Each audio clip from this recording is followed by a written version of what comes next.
You know that Keeley Companies is all about fostering the world-class culture through their incredible cultural pillars. Well, it was time to add a seventh cultural pillar, Keeley Green. Guided by the mission to raise the sustainability standards by which they design, build, operate, and live, Keeley Green is dedicated to using a holistic approach to leave a positive impact on our environment, create a future that is sustainable for generations to come. In the words of Rusty Keeley, we are just getting started. You can learn more about that just getting started mentality and all the work they do by visiting my friends at Keeley Companies online at keeleycompanies.com. Welcome to the Live Inspired podcast with John O'Leary.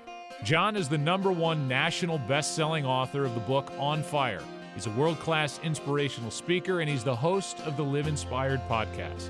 John interviews extraordinary individuals on their life story so that you can wake up from accidental living and more fully live your life story. Here's your host, John O'Leary.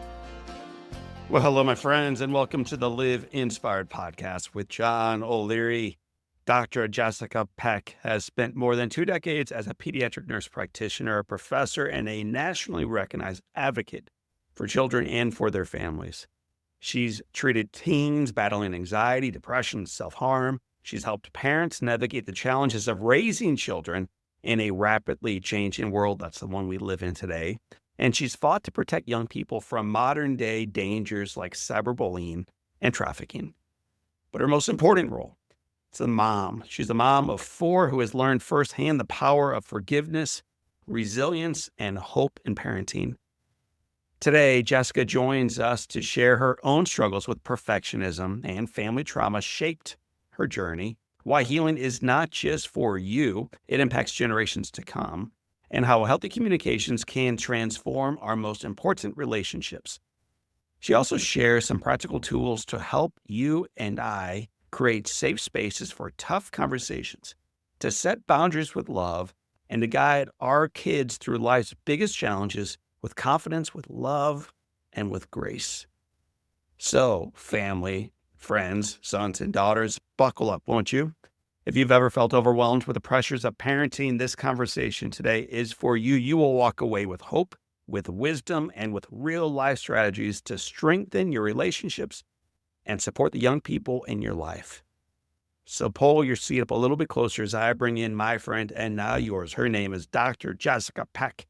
Jessica, welcome to Live Inspired with John O'Leary. Thank you so much, John. I am delighted to be here. I really am.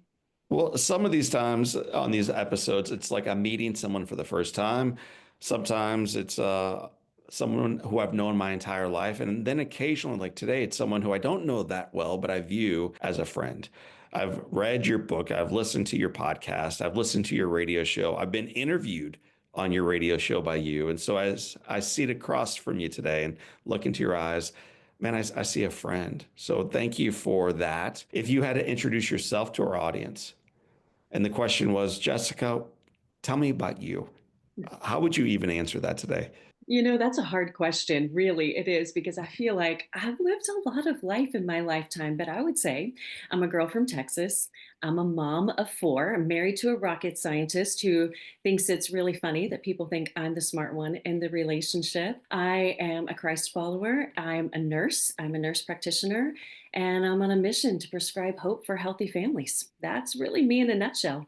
A little Well, bit that's the nerdy. kind of thing, that's the kind of thing where no matter where we are coming from today or listen to this conversation, there is room in that tent for someone to pull up a seat and draw themselves a little closer to it and towards you. So I'm excited to share that story with our audience. I'm going to back you up a little bit. I know you're a native Texan, proud of it. I Would am. you, instead of talking about the work you do today and the words that you're writing today and the hope that you're prescribing today, talk about the origin story? Where'd you grow up? It's funny when people look online, you might see my accomplishments or what I've been able to accomplish today. But you're right, John, that is not how I started. I was a very timid girl. I was a shy girl, grew up here in Houston, the oldest of five. And if you can imagine, in the 80s, like a pastel sweater vest and, a really obnoxiously ruffled blouse and somebody who had their nose in a book all the time with really thick Coke bottle glasses, that would be me. My friends, my pejorative in high school was most likely to be a grandmother, by the time she was 18, because I was already studying to do that. I like to cook, I like to sew, I was very domestic. And I was very timid. And, John, I grew up in a family that looked perfect on the outside. Everything looked like it was great. And everybody kind of wanted to be in my family. But there was conflict underneath that. And I didn't really understand it, couldn't really put my finger on it until actually I was in nursing school, which, by the way, I was the first woman in my family to go to a university. So, very, very timid Wow. nursing student. Felt like my goal every day was to stay invisible. I didn't want anybody to see me because I felt like if someone saw me, they might see what I felt inside, that I didn't really belong there, that I really shouldn't be there because I didn't really have any confidence and didn't have any resources to go to college. And for me as a woman, felt like, well, you could be a nurse or you could be a teacher. And there were no teaching degrees at community college at that time. So I ended up in nursing school. And I, had some success in that. I got through barely. I mean, I barely passed. I was working three jobs to put myself through, but met my husband. He was extremely just gracious and generous. And I had to get a bachelor's degree to keep my job. And he said, you know what? I'll get a master's degree while you get your bachelor's degree, and we'll just go to school together. So we did. And I found myself in a nurse practitioner program. We were doing this class called genomics, and it was right around the time they were mapping the human genome. So I'm dating myself here. And you have to create this map of your family, and you look at things like heart disease and cancer. But we also were looking holistically at things like addiction and mental Mm. health. And that was when I realized it was addiction. That was the strangling vine that was running through my family tree. And not every generation was affected directly by substance use. But what I learned was that you have to learn new ways of relationships. Those negative patterns of relationships are passed down. That trauma is passed down from generation to generation Yeah. until you confront it, until you start to learn new ways of relating, then it's just going to continue. Those negative, destructive family relationships are going to continue. And that's when I learned that trauma is actually passed on through our DNA. If we don't heal from it, it changes the way our DNA is read and transcribed. But the hope in that is healing is also passed on. And so at that time, John, I was becoming a mother. I was a pediatric nurse practitioner. And really, I was a very fearful mother. I was very afraid that I was going to pass on these negative ways of thinking. And when I look back at my family, I realized that our biggest fear was fatal injury from social injury, from falling off the pedestal we put ourselves on, Mm. rather than the real threats that we're facing our health and our family. So I was a very fearful mom, and started off in that way, and realized here I am advising people on how to raise their kids. Well, I felt like I was failing miserably, and that really went on until my oldest was about 13. And one day we were driving down the road in perpetual conflict, and she threw a book at my head while I was driving. I mean, it was intentional. It was a big deal. It wasn't just like, oh, let me toss this at you. There was anger there. And John, I pulled over and I did the only thing I knew to do in that moment. I prayed and I asked God to help me have a new mindset and a new skill set. And that really was a turning point for me. So for the last almost 15 years now, I've been on a journey to have a new mindset, a new skill set. I have found hope for healthy relationships and healthy families, not perfect families, but healthy families. And now I'm on a mission to share what I've learned with others. Ooh. So I'm going to have to peel back the onion. You shared an awful lot, and there's so much, Did. I think, valuable stuff to draw forward with. So let's start with this. You mentioned that you were this bookworm, that you were actively engaged in schoolwork, that you had your head down and your heart moving forward. You didn't mention this, but I'll say it. You're beautiful. You're part of this family. You got four little siblings. You got parents. You're in church. When church is open, you guys are up there. On the outside, life is awesome. And on the inside, you feel completely unworthy and maybe unlovable, maybe not worth it, maybe not like you're not enough. So that hole in your heart, as you look back on your life with greater clarity, what do you think that was? Well, wow, we're just going to go there, aren't we, John? You're peeling back the onion. It was a feeling of not being enough. And really, what happens when when you have unhealthy coping mechanisms, that might be substances, that might be mental health challenges, it might be any number of things. But my chosen method of coping was to pursue perfectionism, was to pursue achievement, pursue performance. And I felt like if my achievements piled up enough, then maybe I would be enough. And John, one of the hardest things about that, I think, is that perfectionism is extremely destructive, but it's not only socially acceptable, Mm, it's socially celebrated. And so, whereas my siblings would struggle, and I share some of that in my book with other things, like substance abuse, my I wasn't viewed like that at all. It was, "Oh, she's coping so well."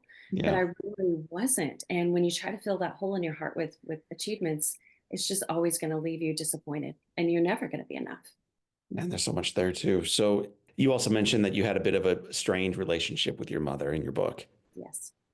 Uh, Talk about that because so many of us have a strained and strange relationship with a parent, with a child, 50% of us with a sibling.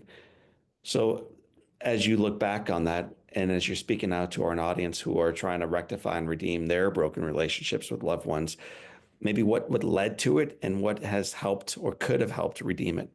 Oh, that's a tough one to answer. And I think you're right, John. There's really very few people who can't identify with the pain of a broken relationship. I often encounter people on the street or people in the grocery store line who will share this pain that we've had together. And I look back on it and it's hard because you really to really heal, you have to face the truth of what happened to you. And a lot of times what happened to you is not your fault. But your healing journey is your responsibility. And I think back to one time in particular when my children were young and when I was dealing with those strained relationships. And usually, what happens is you're in a perpetual state of conflict. I'm sure a lot of your listeners will be able to relate to this. You're constantly having these strained conversations, there's triangulation, you're talking to somebody else to try to resolve the pain, you're having with a third party.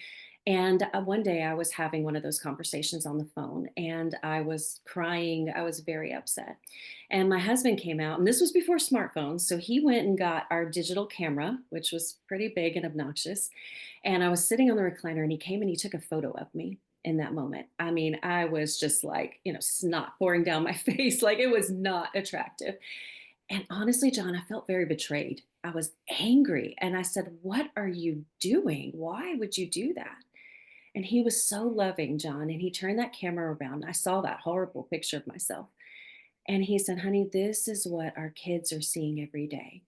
They're seeing you mourn over the life that you will never have, while the real life that you can have is passing you by." And I realized in that moment I was going to have to give up some things. It was okay to set some healthy boundaries in that relationship. And one of the things that really helped me was my faith in a verse from Psalm 84:11. The Lord God is a sun and a shield. He gives grace and glory. No good thing does he withhold from those who walk uprightly. And I thought, well, this is a good thing. I want reconciliation. How can you not give this to me? And I realized that God saw that as a good thing in my life. I needed some space, and He was a sun to light my path in that healing journey. He was a shield to protect me from some of the relationship patterns that I needed distance from. And he gave me grace and glory. And when you look at the origin of that word glory, it's doxa, which is comes from doxology. It's the physical weight of God's presence. It's like a comfort blanket. Right. Realized that that was a good thing. And so I embraced that as part of my journey and still pray for reconciliation. I do. Thank you for just going there. I know it's not what you kind of signed up for when you stepped up into the podcast today and onto the show, but it's something that so many of us deal with. And the more we can talk about it, the more we can, first of all, recognize that we're not alone, and secondly, recognize there's reason for hope. You're prescribing hope. That's the work ultimately you do. Uh, and so, as we go farther through your story, this little girl who struggled and wrestled with perfectionism finds herself being the very first in her family to go on to university, which is remarkable. Uh, Tell me about your husband. this brilliant guy, but before you fell in love with his mind, you fell in love with the guy. So what was it that you saw in him that you recognized, man, this guy's awesome.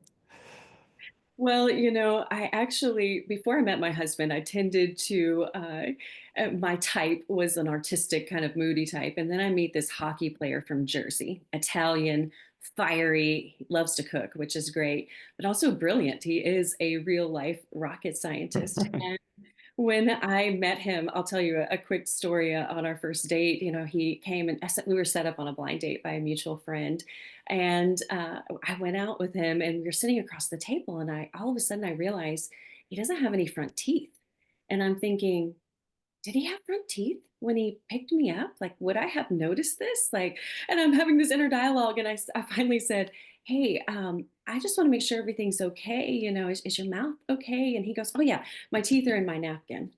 Hockey player. That's how it was. But he's goofy. He is funny. He's silly. He doesn't take himself too seriously. And John, I think that's why God put us together because here was a girl, very serious. Everything is very serious. And he was adventure and he was fun and he was a doorway to that. And I know that God put us together in that way. And he really has showed me unconditional love. I would be nowhere without him, absolutely nowhere without him. And what we've gotten really good at in our marriage, we've married 27 years now. We're just two people who have gotten really good at forgiving each other. We recognize the baggage that each of us brings into our marriage. And I recognize sometimes I can be annoyed with him for being silly in circumstances I think shouldn't be. He can be annoyed with me for being uptight in circumstances where I shouldn't be. But we just recognize that about each other. Have four kids who we're crazy in love with. I mean, we have a very happy family, John. When we walk into our home, it's a safe place. And on our first date, that's what we said. That's what our goal was. We wanted to have a home where kids felt safe and happy and loved, where we felt safe and happy and loved. And I think we've been really successful in that. We're going to spend the majority of the remainder of our time talking about kids and parenting and the world today that these little ones are moving into. But one more question about us adults listening to our conversation. You talked about, man, we've become so good at forgiving each other, which does not sound like the key to a healthy marriage. But if you really unpack it, it absolutely, to me at least, sounds like the critical one. So, how do you do that?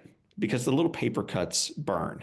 Everything seems to sear. And when you get to the moment, it all just becomes so serious and weighty. So, how do you, day in and day out, just practice this gift, this art of forgiveness? We honestly shouldn't have made it, John. If you look at just what we brought into the marriage, what we had both experienced, he came from an Italian expressive family who talks with their hands and conflict is on full stage. I came from a family who was very, I mean, really, the first time I met his dad, it was in a Christmas tree lot where he lost his mind because someone took the Christmas tree that he wanted. But that was just how they are, they just are Yes. very passionate. And me, I'm like, where is the passive aggressiveness? We talk about each other behind each other's back. How is this going to work? But I really think that we got plugged into a church. We walked with people who would speak truth in our lives, who we could go to in those moments where one of my nightmares is that those fights will be played out on a screen somewhere, and you'll see like we're real humans with real emotions, and we just learned to love each other. And there was one time in particular where we were arguing, and I was not at my best. I was not kind. And my husband just stopped and he looked at me and he said, "Oh, this is where you're feeling insecure. And I'm supposed to tell you I love you, even though you seem so unlovable." And something in me broke in that moment, John, and we just recognized each other's weakness. And another scripture that I think about a lot is from Ephesians 4 about do not let unwholesome talk come out of your mouth, but only what is helpful for building others up according to their needs. So we don't exploit each other's weaknesses. We meet each other at that point of need and Mm. help compensate for each other. We're a team. Our kids are so great at saying they're sorry. And it's just really not that hard to say, "I'm so sorry. Will you please forgive me?" It was hard in the beginning, but it's much Yes. easier now. Well, once you get in the habit, it's so liberating and it's easy to get out of the habit. But when you're in the midst of the habit, when you're doing it right, what a gift. So I'm glad that most days you're able to open up and live into that gift with him. You've got the four kids in tow. you've also got a pretty heavy work schedule.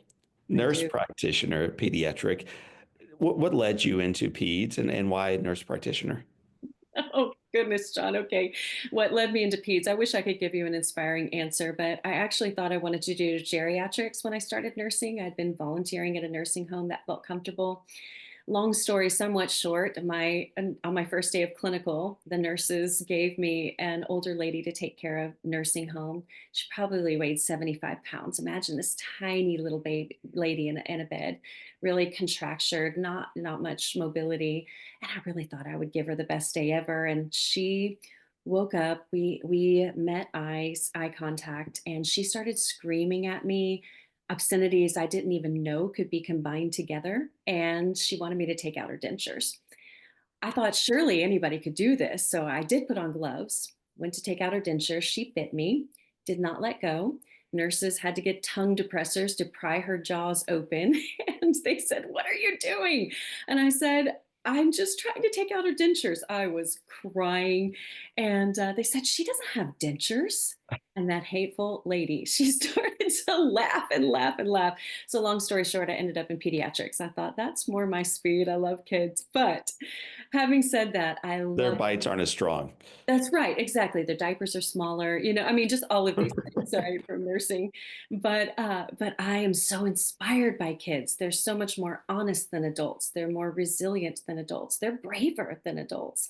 And so that's how I really got into pediatrics and have done pediatrics my whole life as a nurse, as an advanced practice nurse, and now really as an advocate. I spend most of my time in policy and education and advocating for kids who've experienced trauma, primarily human trafficking. Hmm. One of your taglines is that you help families raise holistically healthy children. How do we begin to do that? Well, we look at people as people, body, mind, and spirit. So I care about my kids, I care about their physical health, but I also care about their emotional health, their mental health, their spiritual health, their psychological health, all of those planes of health. Those are so important. And sometimes I think, we can get skewed into looking at one plane of health. We look at academic health. We look at mental health. We want our kid to be the smartest, the well behaved, the strongest, as an athlete. But we really have to look at our kids holistically as a person, body, mind, and spirit. And that's really important. There's a quote I wrote down. I think it came from your book. And so I'm going to give it to you word for word, and then you unpack it with me. Believe it or not, your kids want to talk to you about the social and health challenges they're facing. And then you ask the question to your reader and to us, but are you ready? Oh, absolutely. Are you ready? Because so often, that's one of the most common questions that I get from parents, John. How do I get my kids to talk to me? Because there are so many more options for communication, for sharing these days. When we were growing up, there weren't, our world was pretty small. When we grew up in a neighborhood, we had the school that was in our neighborhood. We may have gone to church in a neighborhood or been involved in sports in a neighborhood, and the people that we saw were the people that we saw. Maybe you called someone on a phone with a long curly cord, that didn't have call waiting, or those kinds of things. But now kids are in a world that's saturated by screens. They're living at the speed of a smartphone. They are on 24/7. They constantly have competing forces saying, "Hey, share with me, share with a stranger online, share in this forum, share in this blog, share on this social media platform." It's just this constant expression, but they don't want to share with those people who are closest to them. A lot of parents think, "Oh, my kids are hiding things from me," but I don't believe that's true.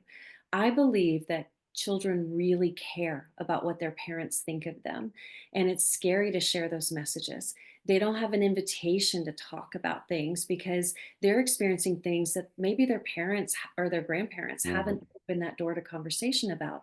They don't have the vocabulary or the invitation to share. So I feel like we as adults have to lead with courage and empathy in initiating those conversations, because in a world where there's so much fear about the threats that are coming after our kids, I believe that there is no threat that can't be navigated successfully through the lens of a healthy relationship. And that starts with healthy communication. So I'm in the midst of raising four teenagers. They're all at this point in time, as we record this interview, all four of them, believe it or not, are teenagers. I know you've gone through this as well. I And I have. found that in these years of raising teenagers, kids, that the best year for me to connect with them is when they're 15. And so then the question is why? And looking back and I'd recognize it's because they need me to help them learn how to drive. And every single time I or they need to go anywhere, they hop in the driver's seat, I hop in shotgun, we look straight ahead. But in this side by side movement, maybe it's less threatening, or maybe the radio's off, or maybe there's a million things going on. But I find that the three older boys just open up. Like they become open books when we're side by side. So would you talk about, in addition to, yeah, we could teach these kids how to drive. That's a great idea, John. In addition to that, what are some ways that we can connect with our young people? Well, first of all, John, I just want to say congratulations on having four teenagers at once. That's wonderful because when I go through that, a lot of times people will give me sympathy. They'll start praying for me on the spot. They'll say these things like, "Oh, I'm so glad I'm past that." And I think, my kids can hear you. And I think that we need to speak life over that stage and really embrace something that's good. So I started to have a little line available when people would say something negative, say something that I love about this stage of raising kids. Because our kids, even when they're not talking to us, they're listening to Right. everything that we say. Their mind is picking up on especially anything that we say about them. And I'm sure, John, you have the same experience as me. Your story is so inspiring. You reach millions of people. I'm sure that doesn't impress your kids at all. That you're just dad, right? Right. They want to connect with you on that level.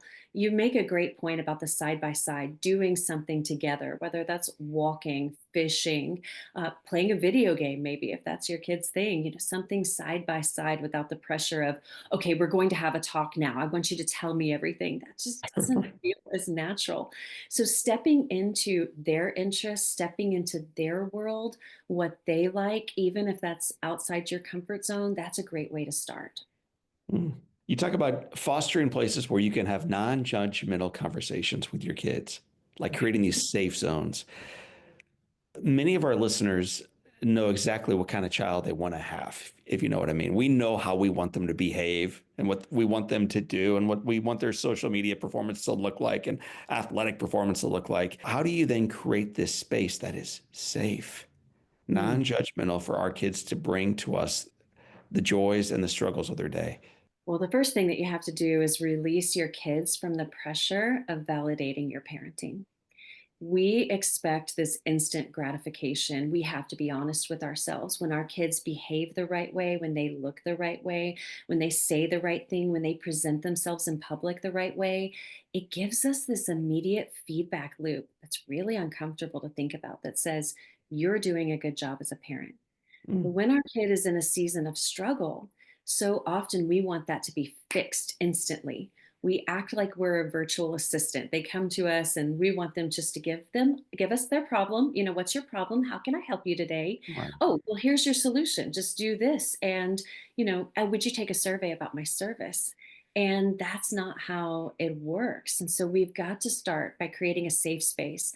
The best way to do that, John, is by listening. I when I spoke with one, I think one particular time when I spoke with a group of young people, I asked them, I gave them each a post-it note and said, what are you afraid to ask your parents for? And I couldn't Wow. imagine what they were going to say, but it was shocking to me, these post-it notes that filled the wall that said, listen. They really want us to listen. We lead with lecturing. We try to lecture our way to leverage behavioral change. We try to argue our way into right relationship. We just want to tell them because we know how to fix their problem. But we've got to start this safe space by listening. And John, we've got to listen with our faces. That's what Mm. our kids want. We live in a world of distraction where our faces are so many other places, but our kids need us to listen with our face, with a neutral body language, and just listen to where they are so we can meet them where they are. Some of our listeners, and maybe even the one asking the question, is guilty of not always being there for that, of being hyper driven, having your face in a million things, running a million miles an hour, and already knowing the answer to their question before they're done asking it. And so help me, help us slow down to pour the foundation, to rebuild that relationship, and to make sure we connect with our young people where they are, not where we are, but where they are. How do you do that practically? First of all, you got to give yourself grace and space to be human in this journey and realize that you may have been doing the best that you could with what you know. But then when we know more, we do better. And it's never too late to start over. It's never too late. And so I'm guilty of this too. I mean, just look behind me, look at all of the, things that indicate all that I'm doing in nursing in the world. So I think that that is a really hard thing to do. So just being intentional about listening with your face. There's some small practical ways that I can share that I've done that in my own life. So for Yeah. example, if I'm driving with my kids and they start to tell me something, if it's a place where I can pull over into a parking lot safely, I'm going to pull over and say, hold that thought. I want to give you my face. This sounds important. Let me give you my face. We've got to think about being present, having those physical spaces around us. So I work from home and my office is really busy. So another practical thing that I've done is put a chair beside my office. My kids know they can come and sit in that chair at any time for any reason, to talk, to not talk, to do their homework, but it's a physical space that I'm inviting them to Mm. be present. We've got to think about being present physically, mentally, emotionally. But if you just start by listening with your face, put your phone down. I'll say really quickly, John, one of the phenomenon that's being studied in pediatrics right now is a phenomenon called phubbing. That's PHUBBING, phone snubbing, where we prefer our phone to interaction with the people who are with Yeah. us. And we know that when we make eye contact with someone for at least 20 seconds, their brain releases oxytocin, they feel bonded to us. That's a built in biological advantage that you can have. Make eye Mm. contact, put your phone down, and listen with a neutral expression. If you can start there, you've done 90% of the work. Well, one of the hints you gave me in your book was this. I think it's a quote from you. We have a love-hate relationship with social media. We love our social media. We hate our children's. So unpack that quote for me. I think it's a brilliant quote, actually. Well, thank you. That means a lot coming from you, John. Thank you so much because it's so true. We are so judgmental as a society, as parents, as grandparents about our kids' phone use. Get your face out of your phone. You're just on your phone. Get off your phone. Get off your phone. Get off your phone. And yet, you go to any kid's sports game, you go to a school event, you go to get your oil changed, and what are you going to see? The tops of adults' heads with their faces in their phone. But we justify ours pretty sanctimoniously. Oh, it's I'm doing work.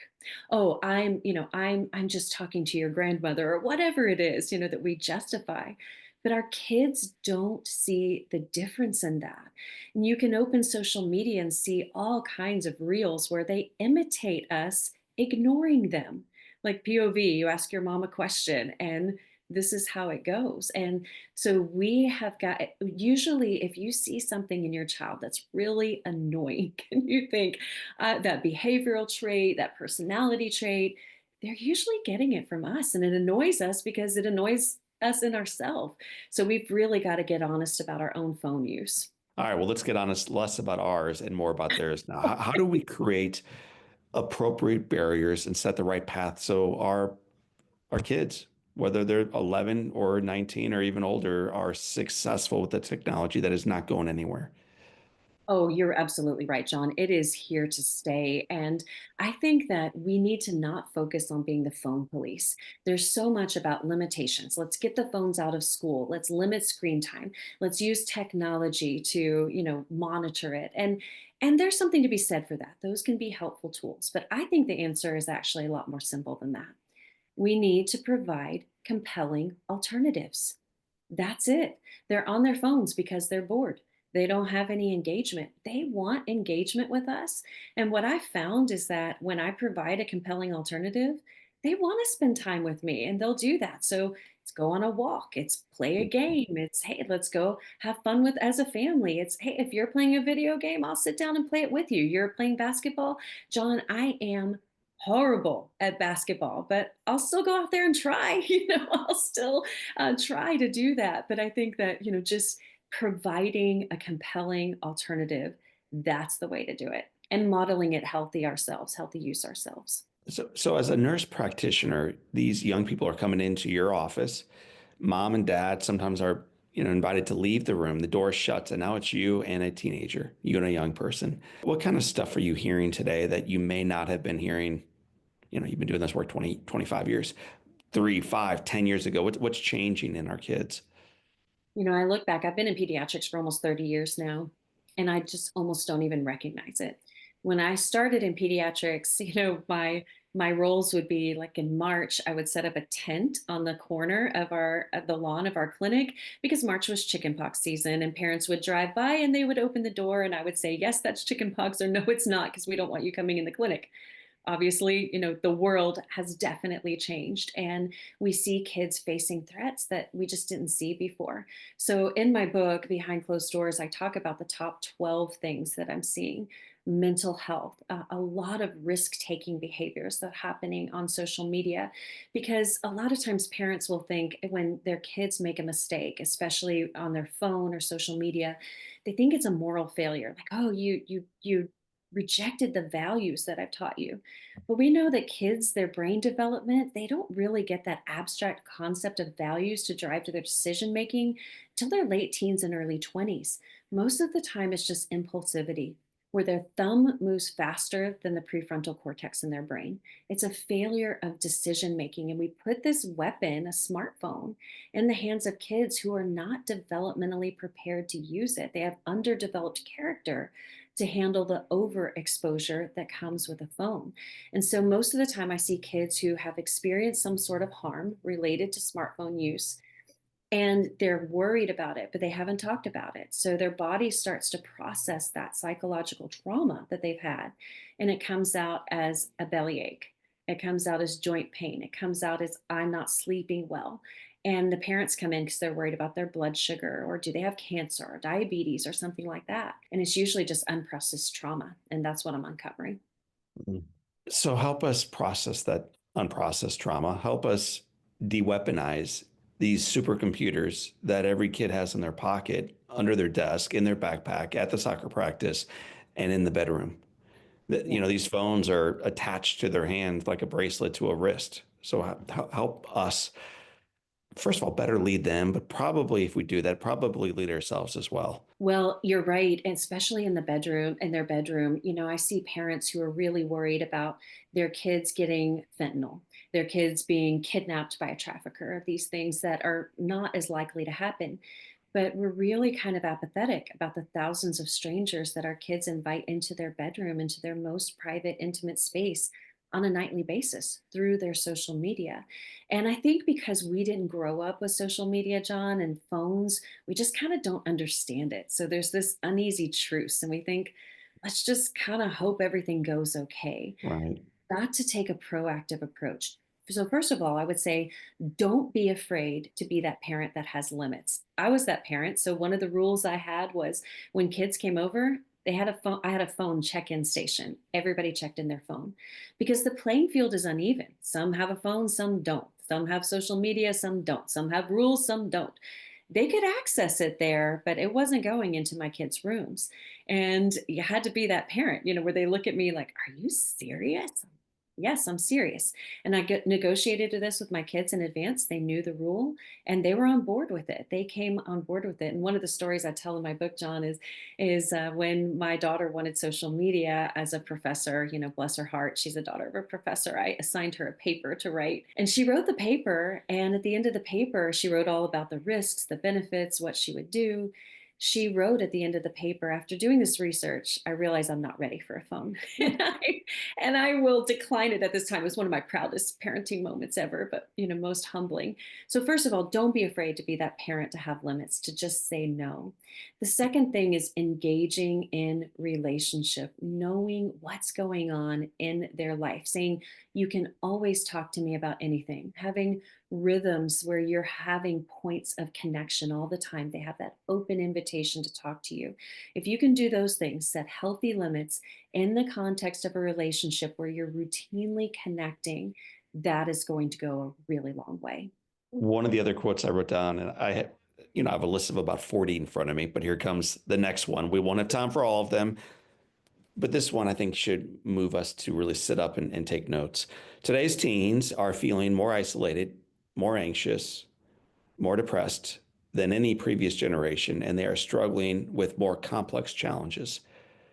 So, if that is, first of all, is that true? And then, secondly, what do we do about it?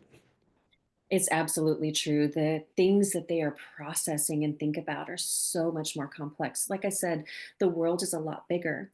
All of the bad news that happens in the world is delivered to them in an instant.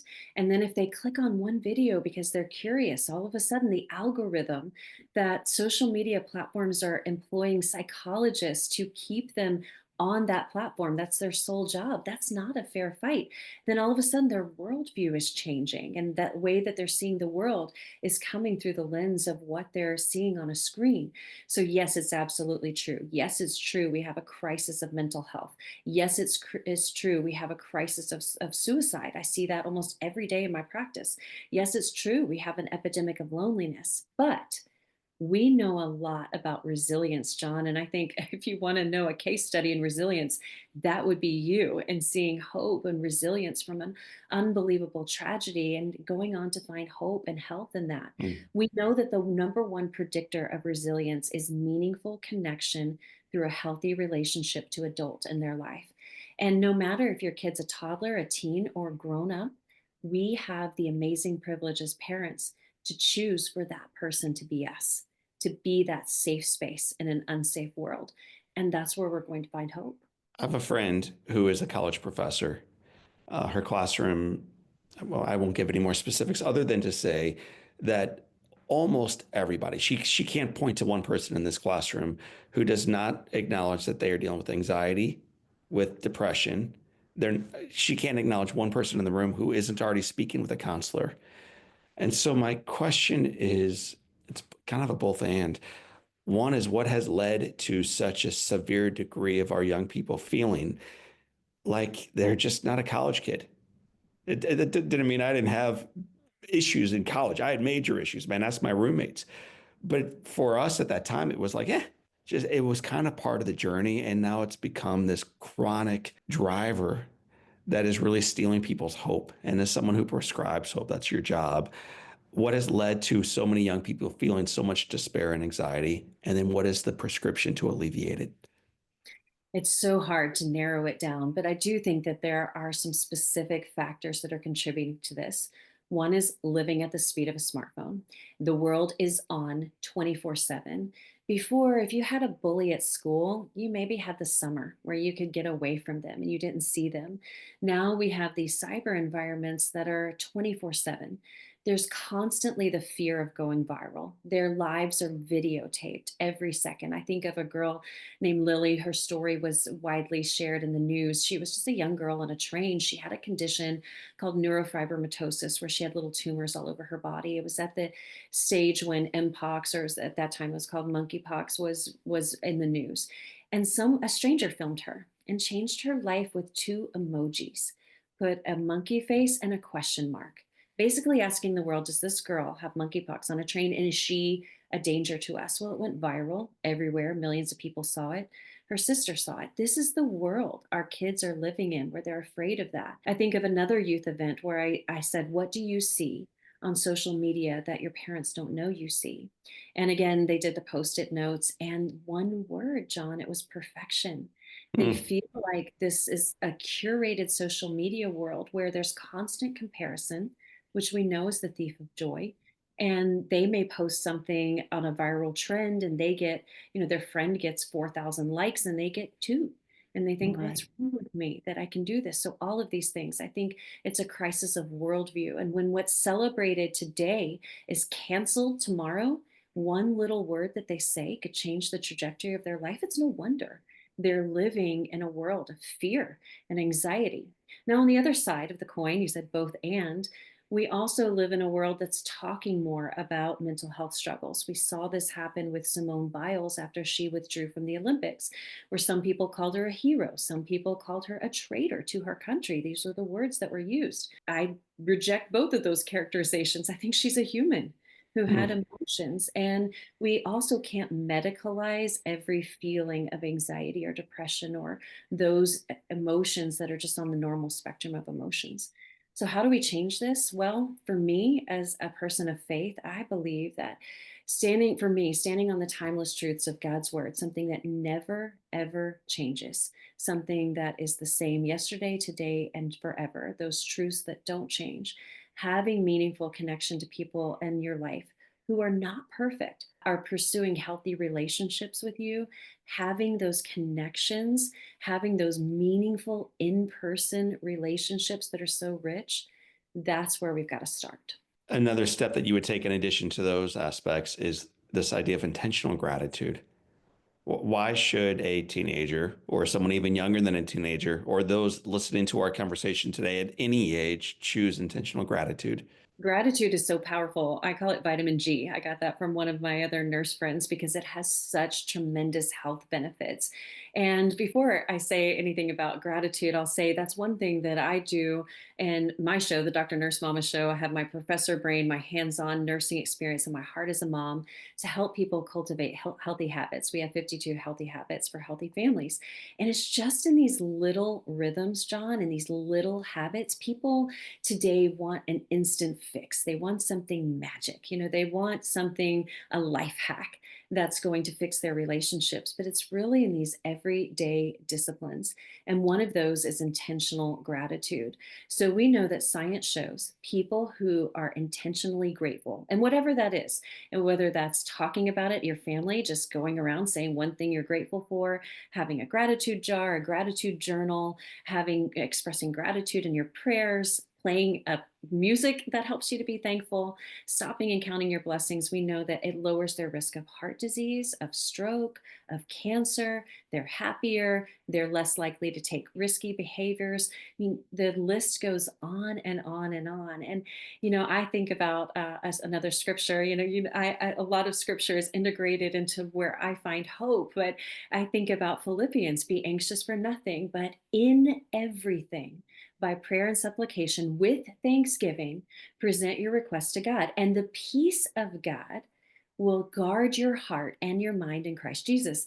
And that's where I think, okay, this is not just guarding your heart as in your heart, your feelings. It's your literal blood vessels that Yeah. gratitude is protecting. And so just adopting, again, that's one thing that could be very transformational. What is one thing you did as we get ready to wrap this conversation with what we call the Live Inspired Seven? But what is one thing you did with your kids that you realize looking back on it, man, we took a misstep that way? But then what is the best decision you made raising these four young people to become people of influence, people of impact, people of gratitude, people of faithfulness and service to others? So what was a misstep you took with your little ones? Because I think that's going to help us connect with you. The woman had a book thrown at her head when your 13-year-old was behind you. I think these stories actually connect. And then give us the final bit of advice on what that thing is you did with your kids that, man, yeah, we would do that again.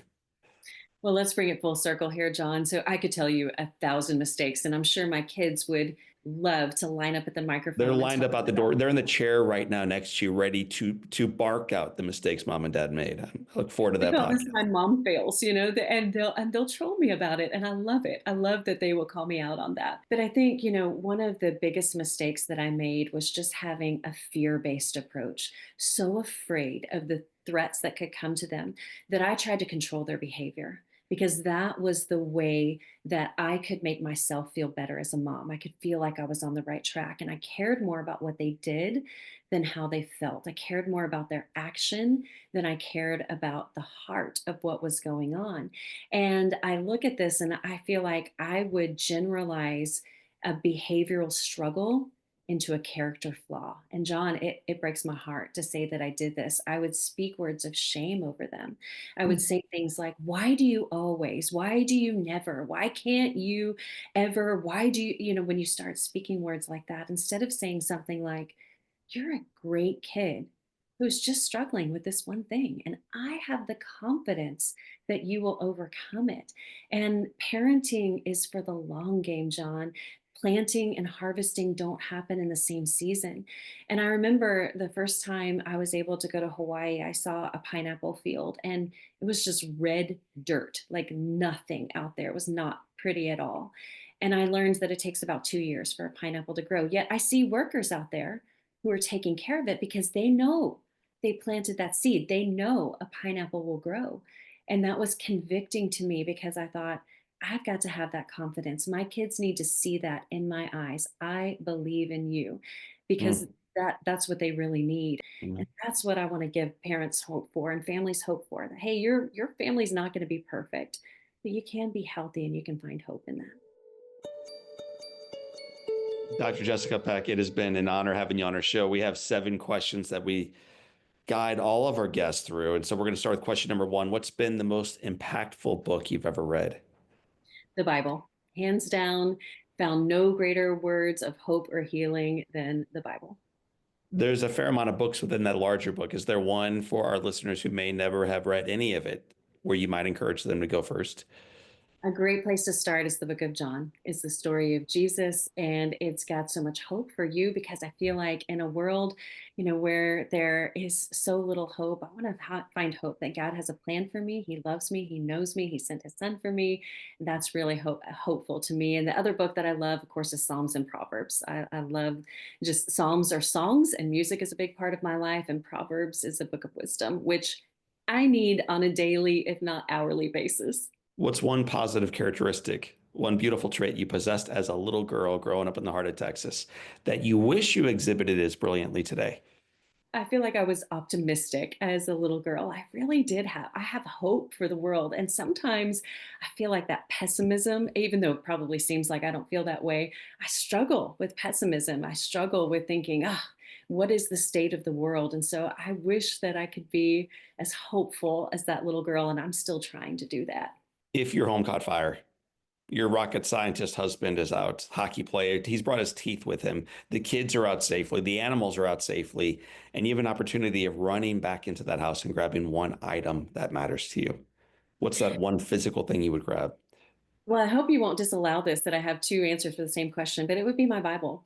I gave myself a Bible when I was 16. I've had that same Bible since then. And when I look through the pages of it, I can see so many points in my journey where I put the date on there, a certain scripture that I was praying, a certain struggle that I was having, and seeing the ways that God has been faithful to me. That is something that I wouldn't give up ever. If you could sit on a bench on a gorgeous day and have a long conversation with anyone living or deceased, who would you like to be next to?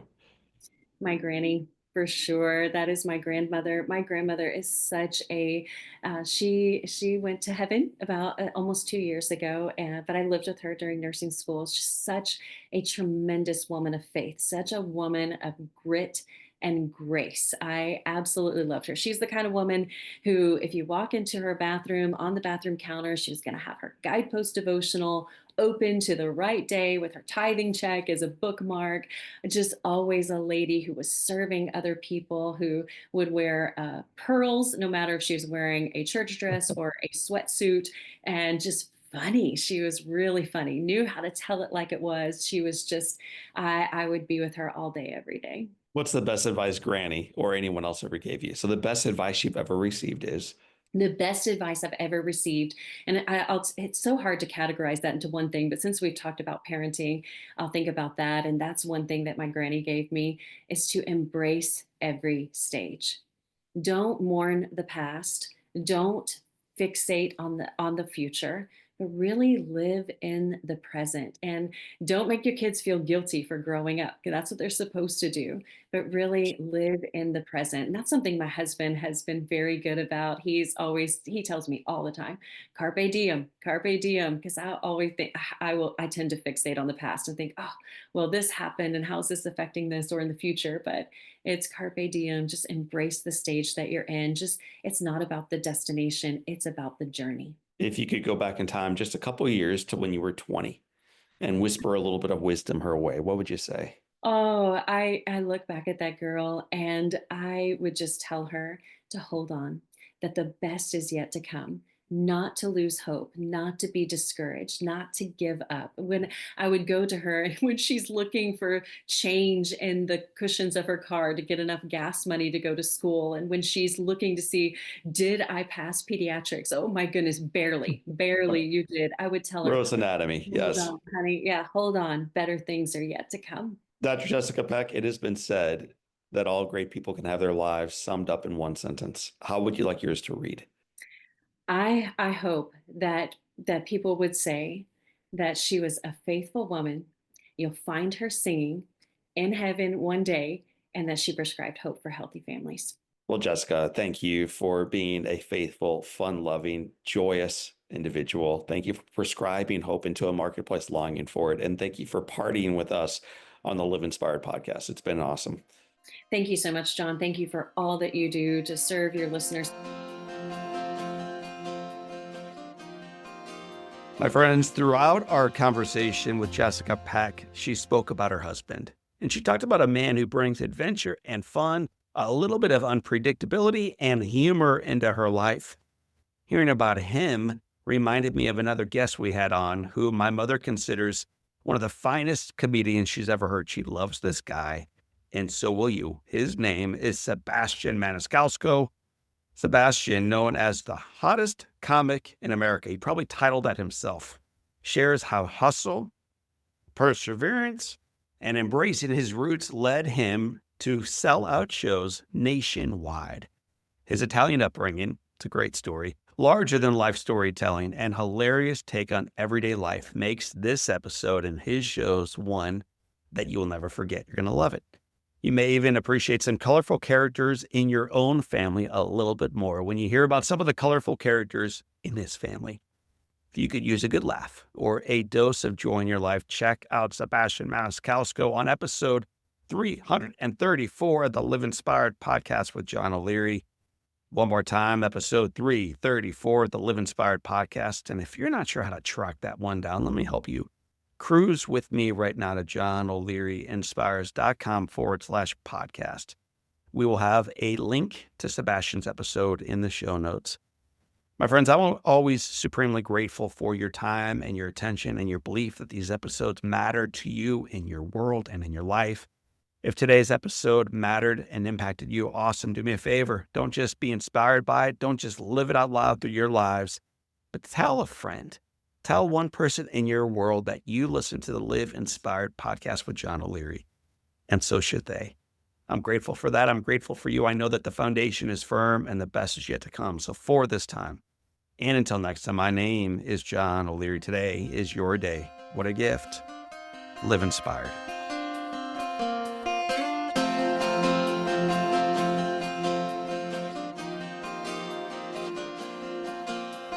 Keeley Companies was started almost 50 years ago by the one and only Larry Keeley. What started as a small family-owned paving company in St. Louis has grown to a nationally known full-service construction, development, and restoration partner. Larry the Legend, as he is affectionately known, has been a part of this growth every step of the way and continues to provide guidance as his son, Rusty, my buddy, drives their vision and achieves results on purpose. His unwavering foundation of a family culture with a focus on people has gotten Keeley Companies to where they are today, and their journey is truly just beginning. To learn more about Larry the Legend and Keeley Companies, check them out at KeeleyCompanies.com.